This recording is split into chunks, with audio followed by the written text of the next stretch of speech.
everybody. Welcome back to Strand Knots. I'm John. This video is going to be a standalone tutorial on the Matthew Walker knot. I'm going to tie a 6-strand Matthew Walker, just kind of by request. Not going to forget or go away from doing the bell rope series. That will start again next week. There's a reason behind that. Kind of had a struggle with the core on this. I was going to use a wooden core, and I decided that was a bad idea because I think it's harder to duplicate.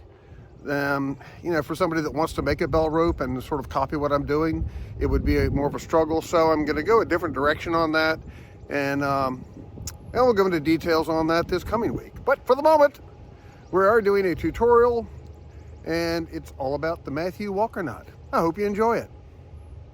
So before I get started, for those that don't have a copy of the Ashley Book of Knots, here's my copy. Let's take a quick look at the history and background of this kind of famous knot, the Matthew Walker. This is on page 118, and the knot is actually number 678 in Ashley's Book of Knots. The full or double Matthew Walker knot. Lever, in 1808, speaks of Matthew Walker's knot and describes the knot, which Alston in 1860 calls the double Matthew Walker knot.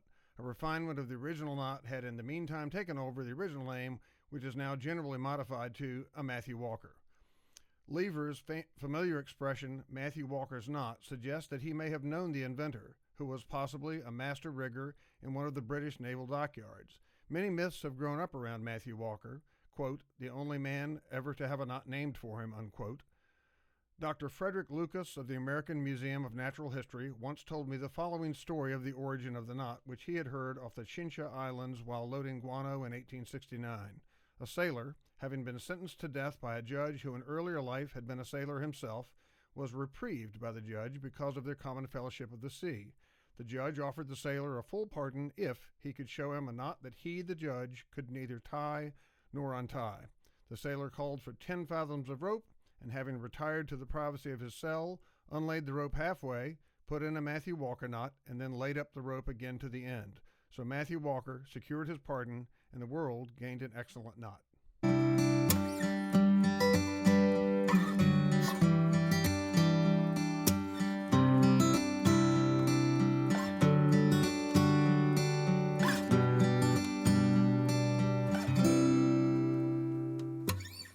All right, so let's give this a run. This will be a lot easier to look at than this line. Just saying, it is. So,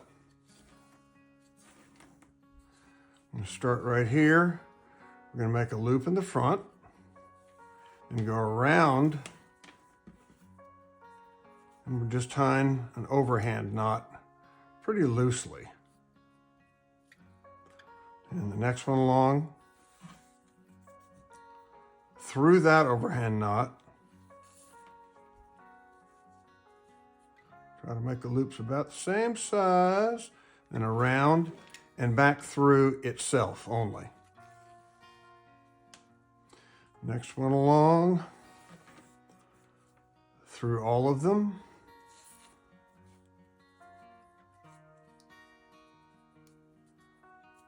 And then around it and back through just itself.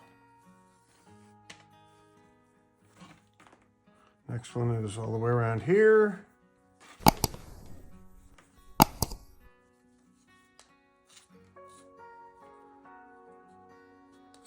This is a knot that is standalone, easy to tie, really difficult to fare up. It just is, takes a lot of practice. Next one, next to the last, through all of them. And then just back. Come here.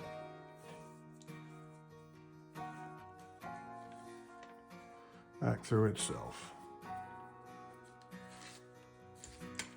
And the last one.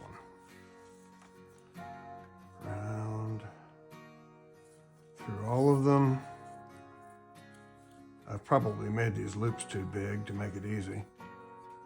Anyway, we'll give it a run. Where's my loop? There we go.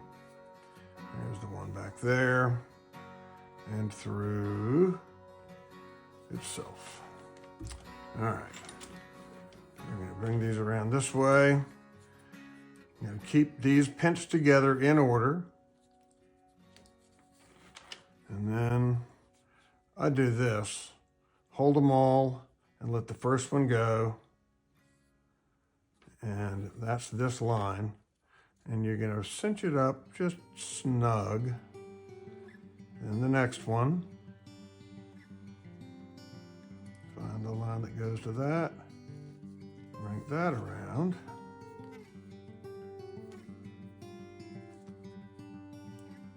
Next one. Don't want to tighten them all the way up yet, because this is a process. Here is this one. Next to the last one.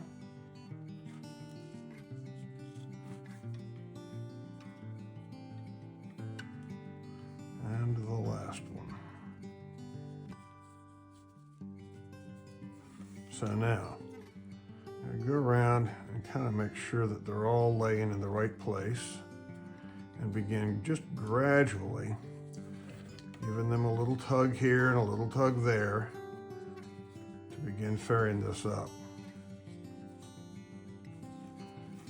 in order, preferably.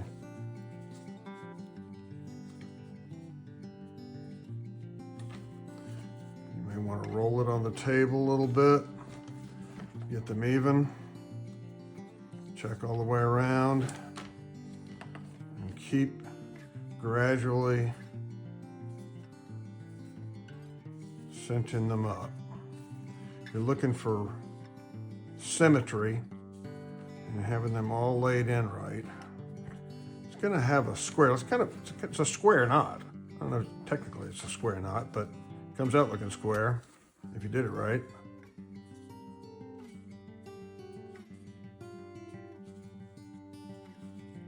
Sorry, this up here is so hideous. It's just tape over some constrictor knots. Here's another thing. See that one sitting up there a little bit? I'm going to follow it all the way around. And there's the line. It's actually, this is the same piece, that and this. So I'm going to give that a little tug.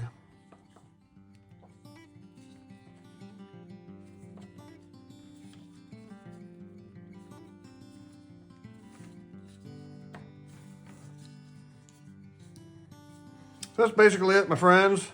I'm gonna work on it a little more I need something with friction to roll it on. Here we go. A book of some sort, maybe. And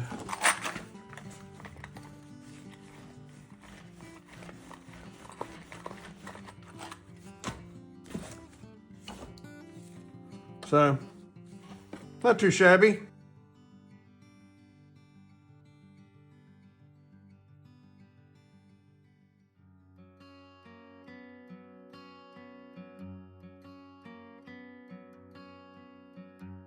Well, hey everybody, thanks for watching. I hope you enjoyed that. Looking forward to seeing you the next time when I continue with the bell rope series. Don't forget to subscribe, like, share, turn on that bell, and we'll see you on the next one.